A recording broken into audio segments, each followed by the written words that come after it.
નમસ્કાર. મુખ્યમંત્રી શ્રી ગુજરાત સરકાર મારફત અમરેલી જિલ્લાને કૃષિ પેકેજમાં 2024ની અતિવૃષ્ટિમાં જે બાકાત રાખવામાં આવ્યું હતું અને 2 દિવસ પહેલા આપે જે પેકેજ જાહેરાત કપાસના વાવેતરને વળતર આપવાની વાત કરી છે, તો હું આ પ્રેસ મારફત આપને એક વિનંતી કરવા માંગુ છું ને કહેવા માંગુ છું.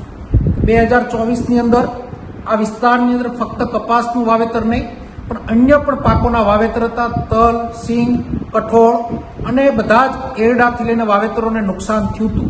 તો ફક્ત કપાસનું નુકસાન થયું એવું આપ ગતકડું કરી અને જે મલમ લગાડવાનું કામ કર્યું છે, સિંગના પાથરા ખેતરોમાં તણાના હોય એના વિડીયા, એના ફૂટેજ અમારા આંદોલનો મારફત જે અમે આવેદનો આપ્યા એની અંદર પણ અમે એનો ઉલ્લેખ કર્યો હતો. તો આવનાર દિવસોમાં સિંગ અને અન્ય પાકોના વાવેતરને પણ તમારે વળતર આપવું જોઈએ.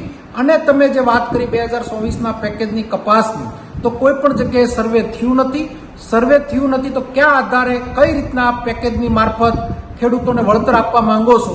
એ ગુજરાતના અમરેલી જિલ્લાના ખેડૂતોને આપ ખુલાસો આપો એવી વિનંતી કરું છું અને આ પેકેજમાં સુધારો કરી અન્ય પાકના વાવેતરોને આપ સમાવેશ કરો એવી માગણી કરું છું.